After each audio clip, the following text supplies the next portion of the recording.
Olá, seja bem-vindo ao Linha de Frente, ao espaço que o Grupo Para Tudo é Dica para a gente discutir questões importantes, necessárias, algumas delas urgentes, a respeito de Bahia, a respeito da nossa cidadania.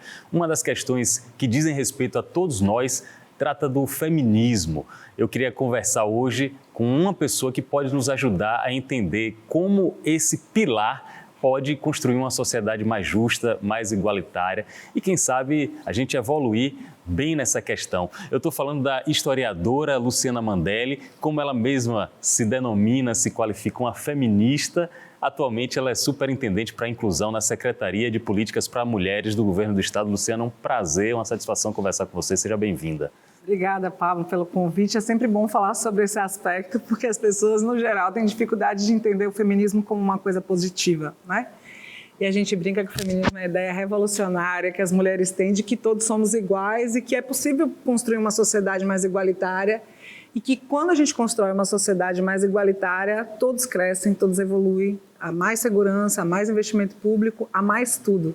Tem vários temas que a gente pode tratar aqui com ela. Vamos falar de patrimônio artístico, cultural, como a Bahia está encaixada no cenário mundial desse assunto. Vamos falar também do enfrentamento à violência, mas a questão do feminismo, como ela mesma já antecipou, muitas das mulheres que debatem esse assunto, que trazem teoria e prática sobre esse tema, falam na igualdade dos gêneros. Mas muitos dos, digamos, detratores, dos inimigos do feminismo, dizem não, que as mulheres querem instaurar um novo matriarcado, fazer o oposto do patriarcado, colocar as mulheres como opressoras dos homens. Como é que se rebate esse argumento, Luciana? Olha, é um argumento bastante raso, na verdade, né? Porque se você imaginar, o patriarcado ele é um sistema econômico, ele é um pilar de um sistema econômico que é o capitalismo. O matriarcado nunca foi isso, né? O matriarcado é o sistema original da nossa sociedade. Sim. As sociedades antigas se organizavam a partir do matriarcado e várias sociedades ainda que não estão no centro dos grandes capitais ainda se organizam assim. Em várias sociedades são as mulheres que organizam. Na prática, se a gente for pensar bem na sociedade que a gente vive, a gente tem um dado bastante importante que é a quantidade de famílias que são chefiadas por mulheres, por exemplo. Se você pensar sobre essa lógica, que a mulher organiza financeiramente uma casa, organiza o plano de futuro de uma família, é um pouco sobre isso, né? De reconhecimento de qual o papel das mulheres nesse processo produtivo. As mulheres foram alijadas economicamente na constituição dessa estrutura, porque parte do nosso trabalho não foi considerado trabalho. Se você imaginar que a ideia de que você cuida de uma outra pessoa, né? Então, se você for pensar na lógica de um homem, um médico tem um nome, um enfermeiro tem um nome, um cuidador tem um nome e uma mulher é uma mãe, é uma irmã, né? Ela não é uma profissional daquilo. Então, esse é o primeiro lugar que eu acho que a gente precisa entender. Como é que as mulheres ocupam o processo produtivo? E o processo produtivo da casa não necessariamente só tem a ver com serviços domésticos do lavar a louça, o que já é um trabalho não remunerado. Mas a gente está falando, por exemplo, de uma série de mulheres que são produtivas. Se a gente pensar na lógica do interior do estado, que a gente fala sobre agricultura, por exemplo, muitas mulheres produzem a partir das suas hortas comunitárias, o galinheiro, elas que cuidam das pequenas produções e na maioria das propriedades são essas pequenas produções que garantem o lucro. É verdade. Então, essa produção, ela sequer era entendida como trabalho, ela era entendida como extensão do trabalho doméstico, logo não utilizada para contar, por exemplo, o tempo de trabalho de uma mulher para uma aposentadoria, né? Então, é sobre isso. Como é que a gente rebate a ideia do patriarcado ser um grande redentor? A forma como ele foi instituído não permitiu que 52% da população acessasse seus direitos. Bem, é um pouco sobre isso. E quando a Luciana fala aqui, eu fico pensando nas estatísticas que colocam a Bahia, eu entendo a Bahia e Salvador também, como zonas geográficas predominantemente de mulheres fortes em lideranças familiares. Os dados estão aí. As mulheres sustentam economicamente, emocionalmente, financeiramente famílias no nosso estado. E muitas vezes elas são as vítimas de uma violência reiterada. Não existe uma contradição assim. Será que nós homens estamos sendo perversos ao extremo de não reconhecermos, no mínimo, isso que as mulheres, as mães, as avós, a pandemia escancarou muito isso, estão levando essas famílias, estão fazendo essas famílias sobreviverem? É culpa nossa? Então... Eu não gosto muito de procurar culpados, né? Que eu acho que esse nós temos que procurar as responsabilidades e as corresponsabilidades. Há uma série de dimensões. O Estado, obviamente, e a ideia da produção ajuda com que vocês, homens, tenham essa postura. Né? Na maioria das vezes, de se sentir dono da mulher, e não companheiro, mas sim dono. E em outra parte, em abandonar aquilo que foi constituído como uma mulher, como se fosse só a responsabilidade dela. Então, a quantidade de mulheres que a gente tem dando conta de seus filhos sozinhas, é muito grande. Né? As famílias que a gente chama de famílias monoparentais, que geralmente são gestadas por mulheres ou só tem um adulto financiando a casa inteira, elas são 98% dirigidas por mulheres. Né? Então, é a forma que a gente tem também de conseguir qualificar o ambiente para tentar chamar os homens às suas responsabilidades. É óbvio que os homens têm sua dose individual de responsabilidade, né? A gente também não pode fazer de conta que isso não existe. Então, quando a gente fala hoje nos avanços que a gente tem, por exemplo, das guardas compartilhadas, né? No exercício de pensar como é que essa pensão alimentícia tem que ser tratada, porque às vezes o homem paga uma pensão alimentícia de R$200 e ele acha que ele está comprando, assim, a vida luxuosa de uma mulher. Ela está gastando esse dinheiro, R$200 não paga a semana de uma criança. Ou mesmo que fosse R$50 mil determinado pela justiça, não interessa o uso que está sendo feito. Exatamente. Aqui. Então, esse juízo de valor é que eu acho que nós temos que começar a trabalhar. Mas também, aí, aproveitando que eu estou com um jornalista homem de grande influência, o que eu acho, Pablo, é que os homens têm que se mobilizar. Sim. Os homens têm que falar sobre isso. Né? A gente precisa que vocês se mobilizem para chamar a responsabilidade disso. Por quê? O sistema do patriarcado, obviamente, nós somos as principais vítimas, mas os homens também são. Quantos homens são privados de entender o que é a paternidade? Não sei se você é pai, mas os homens que são pai e se dedicam à sua maternidade, desfrutam da sua maternidade, conseguem ter uma vida melhor. Sim. Conseguem projetar o futuro, conseguem ser mais felizes, mais plenos, né? Porque se entendem num processo familiar. Imagina que esses homens que abandonam seus filhos, eles estão fora de um processo familiar. Quando você fala assim, quando você fala assim, Luciano, eu estou com a Luciana Mandelli, ela é superintendente da Secretaria de Políticas para Mulheres, historiadora, mestranda, especialista em gestão pública, em administração. Quando você fala assim, me vem logo à cabeça alguns flashes de homens que foram flagrados em situações eminentemente machistas, às vezes foram criminalizados por isso, tiveram sentenças e penas e foram às redes sociais dizer: calma aí, gente, eu também sou vítima. Eu sou vítima do machismo estrutural, eu não queria ser assim. Isso é convincente? É bem assim? É uma justificativa aceitável quando se fala desse jeito? Olha, minha mais humilde opinião, não. E eu acho que as redes sociais têm sido utilizadas como um alvo e é um bom termômetro para a gente entender a nossa sociedade. A gente acabou de viver um episódio, por exemplo, com uma cantora famosa que foi a público se antecipar a uma sacanagem que ia ser feita contra ela. Quer dizer, ela, além de ter sido traída na relação, o cara queria utilizar uma troca de mensagens ali para vender um produto, um conteúdo para a internet, tá certo? Bom, isso tudo vem à tona, essa mulher fala de público, o que ganha? O cara ganhou 200 seguidores na rede social dele imediatamente. 200 mil seguidores. 200 mil seguidores, imediatamente. Ganhou uma projeção que é um jogador de futebol medíocre, inclusive. Aí eu posso falar, o tema feminismo eu não domino, mas o futebol eu domino um pouco, Thiago Coelho. Medíocre o jogador e ganhou uma projeção muito grande. Não é isso? Então, veja, e ela foi sendo colocada nessa condição de algoz. E para piorar a situação, o que eles fazem hoje, se você abrir parte dos jornais da imprensa, quem está ganhando voz? A moça que participou da traição, qual é a fala dela para amenizar o cara? Eu também sou mulher, eu sei como é, mas são as circunstâncias da vida. Então, bota uma mulher para descredibilizar o discurso de outra mulher, para salvar quem, na verdade? A imagem do cara que sacaneou. O cara cometeu um crime? A priori não, porque, enfim, nas relações conjugais, né, é possível e tal. Mas ele se utiliza disso para tentar vender um conteúdo de rede social para melhorar a sua posição nesse espectro, né? Uhum. Mas eu podia te dar um outro exemplo clássico aqui. Por exemplo, o goleiro Bruno matou e esquartejou Elisa Samúdio. Ele não cumpriu a pena. Ele recebeu todos os benefícios que uma pessoa pode receber para a progressão de pena. No dia seguinte em que ele saiu, ele foi imediatamente contratado por um clube grande. Então, quer dizer, também não faz parte da lógica dessas empresas, porque é uma empresa, um time de futebol, por mais que a gente tenha amor no coração e vista a camisa, no fim da conta, são empresas, essas empresas não têm o menor medo de associar a imagem de um estuprador, assassino, esquartejador de mulher à sua marca, porque as pessoas vão continuar consumindo aquilo. E nesse caso específico de Bruno e da contratação, foi uma mobilização eminentemente liderada por mulheres que fez o clube rever e cancelar a contratação. A voz feminina me parece que ganhou um peso, uma força muito grande na mídia e talvez com as redes sociais também. Isso é fruto de um trabalho histórico de reforço do discurso antimachista? Sem dúvida nenhuma. Né? Se você pensar que há 20 anos atrás a gente não tinha zero política pública específica para as mulheres, você não tinha Lei Maria da Penha, você não tinha direito a divorciar. É verdade.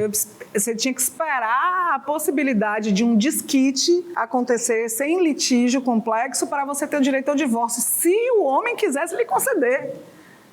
Não tinha o direito unilateral. Aqui, o ex-deputado Sérgio Barraga das Carneiro, que já foi do PT, enfim, hoje figura num outro campo político, na época deputado, ele fez o trâmite de uma legislação, e eu lembro que eu estava chegando da Bahia na época, eu achei, não é possível que nós estamos debatendo esse assunto, eu desconhecia isso. E a maioria das mulheres não entendia, mas objetivamente esse direito não era conferido. Então, o que eu acho que a gente vive hoje, na verdade, é um reflexo do acúmulo das políticas públicas que nos ajudaram a melhorar a consciência sobre isso. A gente tinha a Lei Maria da Penha, hoje a gente tem a lei da Lei Maria da Penha, do feminicídio, uma série de leis que tem a ver com o direito do uso da imagem e sobre a integridade do corpo das mulheres, enfim. Mas também uma série de políticas públicas que ajudam um outro elemento determinante para isso, que é a autonomia econômica das mulheres. Muito bem. Na medida em que as mulheres acessam um recurso e têm autonomia para planejar financeiramente a sua vida e não dependem de ninguém para pagar suas contas, elas têm liberdade de dizer: obrigada, falou, valeu, cada um para suas casas, vai procurar seu caminho, né? É a grande fonte de emancipação. Eu acho que é a isso. origem da emancipação verdadeira. Luciana Mandelli, superintendente da Secretaria de Políticas para Mulheres, é nossa convidada aqui no Linha de Frente de hoje. A gente falou de futebol, fizemos uma analogia com futebol, e você lá no seu perfil do Instagram, achei muito interessante, ela se define como quarto zagueiro no time de Lula e de Jerônimo, ou seja, ela é defensora. Quarto zagueiro é aquele defensor feroz, não pode passar nada. Realmente está sendo difícil ou fácil defender as gestões de Lula e de Jerônimo no atual momento? Eu sou quarto zagueiro de verdade, porque eu jogo futebol. Que bom! Olha aí, ó. Eu pensei que era só uma metáfora, melhor ainda. Eu joguei um tempão profissional, enfim, mas aí abandonei isso para ficar só na política. Para mim, particularmente, é muito fácil defender qualquer um dos dois governos. Sim. O governo do presidente Lula, eu acho que trouxe um avanço para a sociedade brasileira como um todo inquestionável. E a chance que a gente teve de experimentar aquilo que não foi o que ele defendeu, o que ele não fez, colocou o Brasil num retrocesso histórico, né? Preciso falar a quantidade de políticas que a gente deixou de ter no Brasil porque Lula deixou de ser presidente ou porque o projeto de Lula deixou de ser presidente. Estou falando de Lula aqui, de Jerônimo, e eu me apresento como quarto zagueiro nominal, mas eu sou um quarto zagueiro do projeto progressista, eu sou um quarto zagueiro da defesa da sociedade avançar. Né? Avançar nas condições de garantir igualdade, liberdade, enfim, um pouco mais de democracia para todo mundo. O governo de Jerônimo é um governo extremamente popular. Popular no sentido do investimento público voltado para quem mais precisa. É um governador que se preocupou desde a primeira hora com a fome, por exemplo. Que é inevitável também a gente compreender que os anos do governo Bolsonaro fizeram a fome voltar com muita força, somado à questão da pandemia, enfim. Então, quando o governador Jerônimo assume, a primeira tarefa que ele nos incumbiu como gestores foi pensar o que é que este órgão pode contribuir para enfrentar a fome, por exemplo. E eu acho que hoje não é à toa que ele é conhecido como um governador, a principal marca dele tem se consolidado como um governador que cuida das pessoas, né? Porque acho que foi a primeira medida. Mas fora isso, se você pensar que a gente consegue hoje elaborar sobre o orçamento público a partir da lógica popular, a partir daqueles que mais precisam desse dinheiro, já é um avanço para a história do Brasil, Ave Maria. É bom conversar com uma quarto zagueiro oficialmente e extraoficialmente, uma mulher inteligente e poder fazer o papel de, digamos, de advogado do diabo. Claro. Vamos primeiro para o âmbito nacional. Lula 1, Lula 2, Lula 3 são os 3 mandatos do presidente. Lula 1, irretocável, uma aprovação excepcional, um resultado de trabalho muito visível. Lula 2 também muito bom. Agora, Lula 3, ele começa a ter algumas contestações, inclusive internamente, dentro do âmbito progressista. Vou citar uma delas, a política econômica do ministro Fernando Haddad. Muita gente associa com coisas extraídas do liberalismo, de políticas outras conservadoras. E também a questão fundiária, a questão de desmatamento, de aumento de desmatamento, estatísticas comparáveis com a de Bolsonaro. Esses seriam alguns pontos mais sensíveis do Lula 3, na sua avaliação? Olha, acho que falta um elemento aí. Sim. Entre o Lula 2 e o Lula 3... Sim, aí tivemos... Nós tivemos, primeiro, uma grande crise econômica internacional que afetou diretamente a presidenta Dilma e, sobretudo, por isso e também por conta do... Eu vou chamar de rebordosa no popular, mas que debate sobre o petróleo internacional que incide diretamente no processo do golpe que ela tomou. Isso é a primeira coisa para a gente entender. Por quê? Porque isso mexeu diretamente no orçamento público. A gente vinha vindo de governos que tinham um plano para o investimento voltado à população desses recursos. Esses recursos ficaram concentrados novamente. A primeira ação do golpe pós-Dilma é a queda da lei do pré-sal. Eu gosto sempre de registrar isso, porque o pré-sal é uma riqueza nossa que está sendo apropriada por poucos. Como é isso? Explique melhor para a gente poder entender. Eu vou lhe sugerir que você convide David Bacelar, que é o presidente da FUP aqui, para explicar direitinho o método da partilha, como esse processo estava sendo, porque senão a gente vai ficar nesse tema aqui que ele é bem longo. Mas vale a pena a gente entender isso. Por quê? Porque o pré-sal é uma camada onde a gente não tinha acesso e que a gente passou a ter acesso para extrair mais petróleo. O petróleo é a moeda internacional, rapidamente a gente falando sobre isso. Então, quando essa bacia ou essas fontes de petróleo foram descobertas, a presidenta Dilma preparou, vinda desde a Casa Civil até virar presidenta, uma lei que preparou a partilha desses recursos. Sobretudo indicando para a educação. Para a educação, justamente. A maior fatia desse recurso era para a educação pública. A primeira medida de Temer é derrubar o pré-sal, a lei do pré-sal. E logo na sequência remodelar a lógica da partilha. Logo após isso, Bolsonaro assume o governo e faz ações como a privatização que a gente teve da Landulfo Alves aqui. O que significa objetivamente isso, para a gente ser breve? Isso era dinheiro público, que era para ser investido em políticas públicas e que ficou... Enfim, vocês estão vendo aí o Festival das Joias agora, como é que se acabou isso, né? Então, a Landulfo Alves é uma demonstração de como essa política foi desmontada. Portanto, quando o presidente Lula assume o país hoje, a gente tem que lembrar, primeiro, que a centro-esquerda brasileira, ou a centro-direita brasileira, ou a política de centro no Brasil, fez uma gestão... Primeiro, de desestabilizar o governo da presidenta Dilma e tentar se apresentar como uma alternativa eleitoral para o país e fracassou fragorosamente. A Aécio Neves, ninguém nem lembra quem é. Nem na eleição conseguiu figurar. Então, a rebordosa disso foi a eleição de Bolsonaro. O governo de Bolsonaro desconstituiu toda a rede de políticas públicas que a gente tinha montado.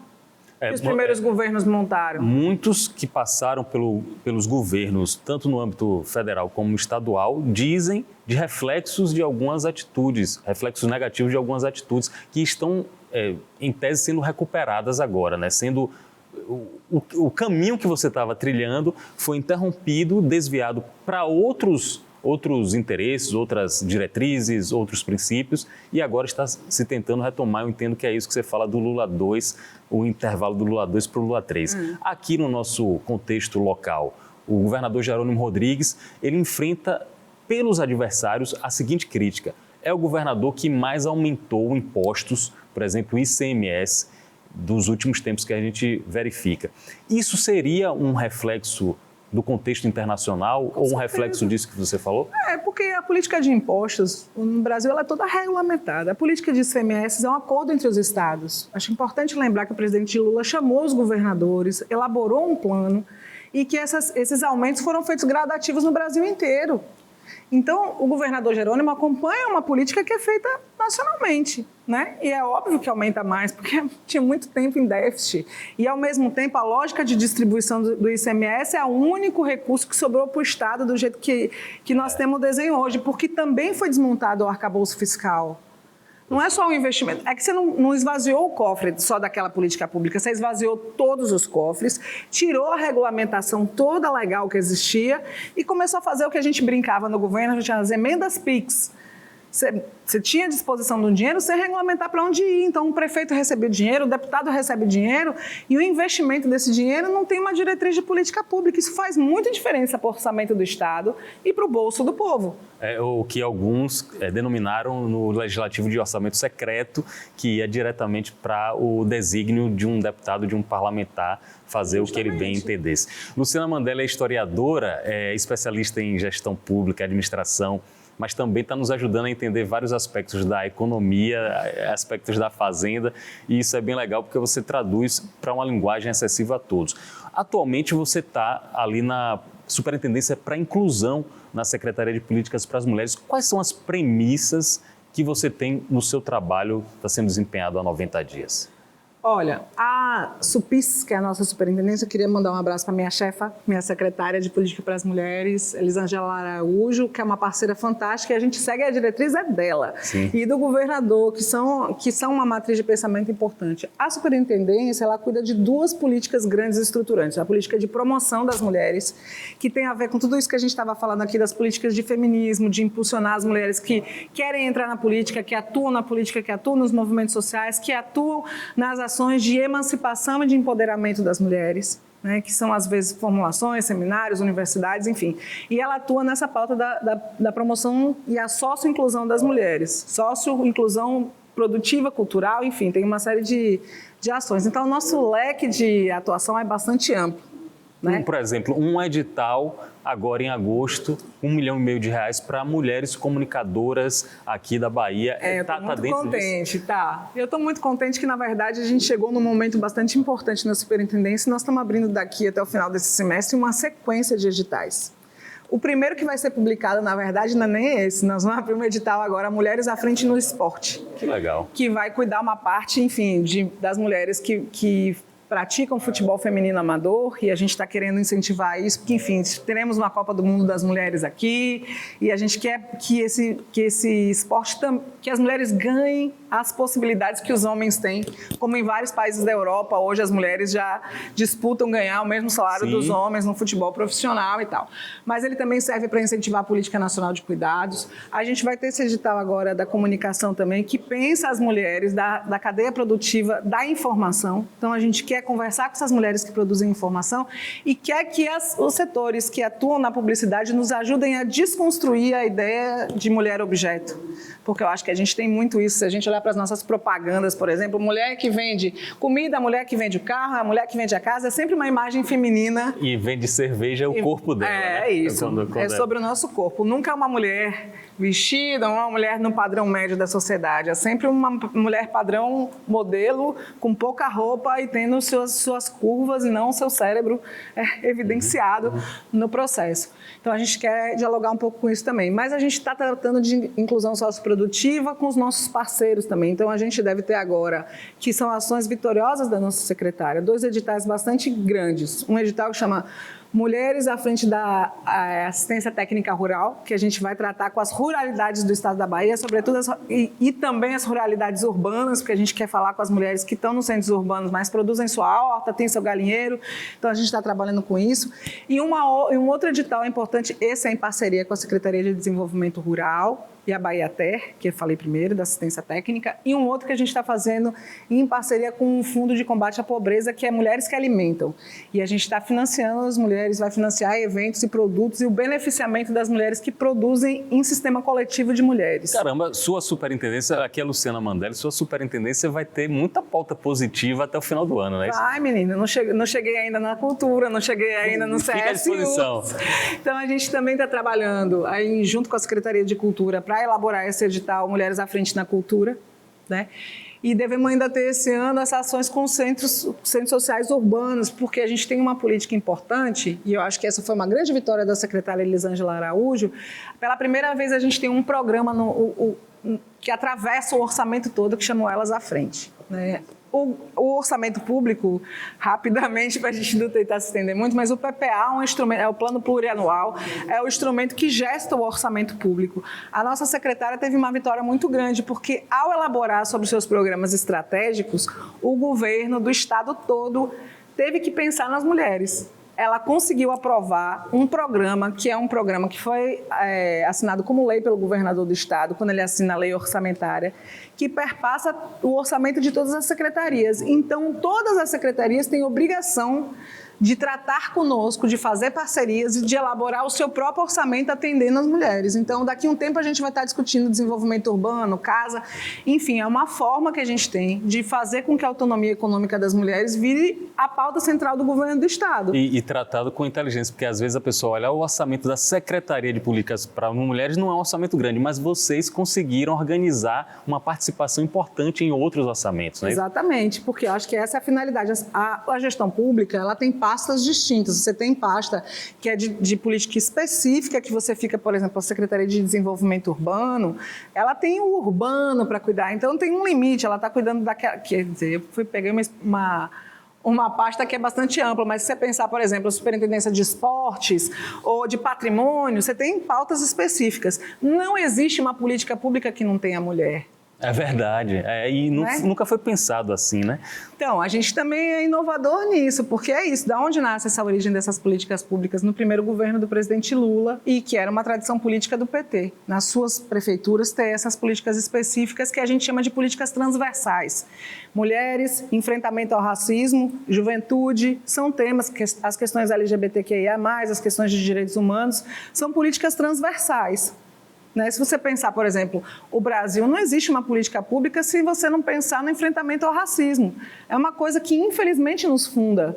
Então, para eu conseguir fazer uma reparação racial, eu tenho que pensar nisso em todas as políticas, né? Então, é por aí. Luciana Mandelli é natural de Santo André, no interior de São Paulo, mas é radicada na Bahia há mais de 20 anos. Está nos ajudando a entender algumas facetas da nossa baianidade. E aí é um olhar de uma paulista baiana que nos ajuda a perceber isso. E antes de terminar a entrevista, eu não posso deixar de aproveitar a sua experiência e seu olhar acadêmico a respeito do patrimônio artístico e cultural. Eu tenho a impressão que a gente está fundado, é uma das nossas origens, além da escravidão, além da escravatura, é a beleza arquitetônica, a riqueza cultural, artística, a dinâmica que a gente tem do povo que foi fundado em cima disso. Porém, eu acho que principalmente o baiano não consegue perceber que tem uma joia muito preciosa aí que precisa ser garimpada. E quando eu digo garimpado, precisa ter trabalho em cima disso. Não vai surgir do nada, não vai explodir a beleza aí aos olhos dos turistas. O que é que você acha que a gente precisa fazer? Deve ser um caminho longuíssimo, mas o que é que você acha que a gente precisa fazer para chegar lá? Rapaz, a gente precisa de muita coisa, mas primeiro quem sou eu para dizer a Bahia como é que o baiano pensa, longe de mim. Porque eu acho que quando eu penso sobre patrimônio na Bahia, eu penso sobre um mundo novo fundado para as Américas todas. Se você pensar que Salvador é o primeiro lugar onde se aporta a ideia de novo mundo, né?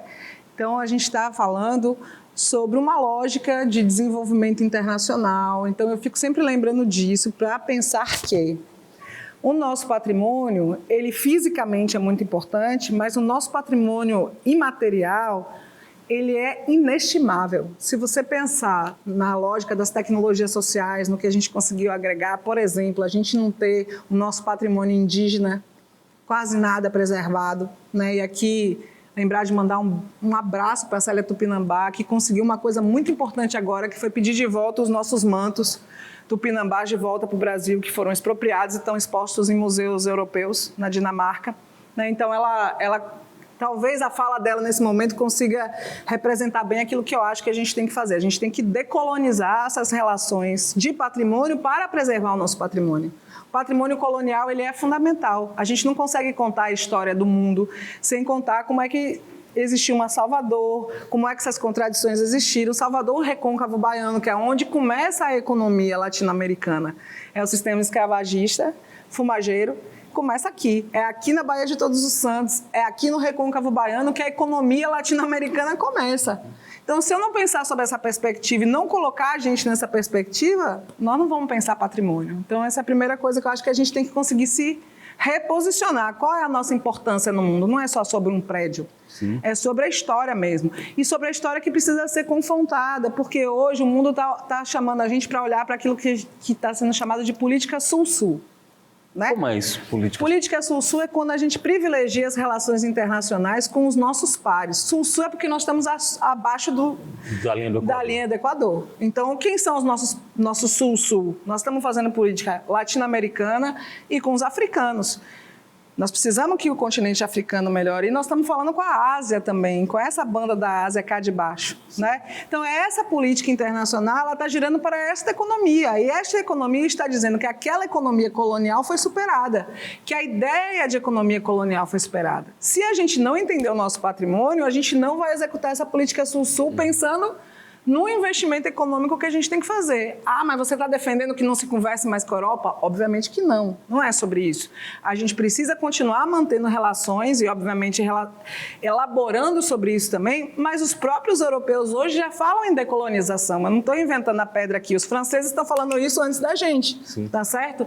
E o que significa isso? Significa tirar isso que a gente chama hoje de a branquitude, a tese de que você tem uma Europa hiperdesenvolvida e países subdesenvolvidos porque a natureza quis assim, não foi a natureza que quis assim, foi o sistema econômico. Então, essas questões, elas são todas sobre patrimônio. Perfeito. Que é sobre identidade, né? Então, é sobre isso. E isso aqui abre alguns parênteses para a gente ter um novo encontro, porque essa conversa rende muito.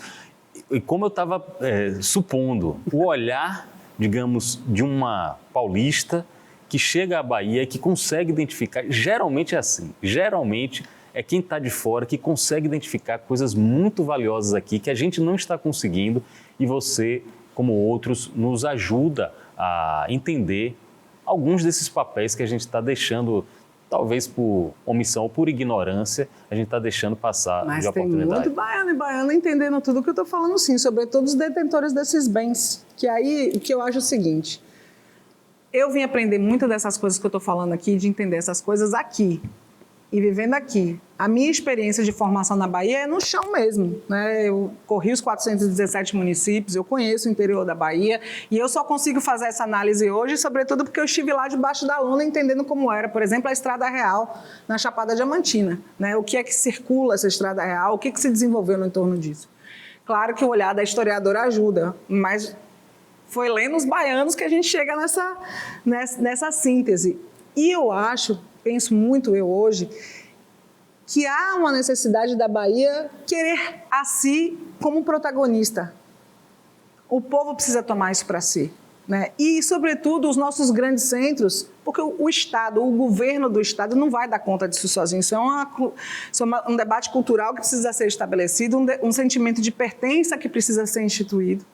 E a gente vai precisar de todo mundo construindo isso para elevar a condição. Né? A Bahia é um estado fantástico. E talvez se a gente conseguir marcar a independência do Brasil aqui na Bahia, talvez seja um marco importante até para a nossa autoestima e para sermos olhados como a gente merece ser olhado. Você também ficou feliz quando o Lula anunciou que o 2 de julho vai entrar no calendário oficial, né? Fiquei muito feliz, como baiano, como cidadão brasileiro e, sobretudo, como uma pessoa que quer aprender mais com a história e sabendo que a história não é fato. A história é uma narrativa que é contada e que pode ser mudada ao longo dos protagonistas de cada momento. Obrigado pela participação.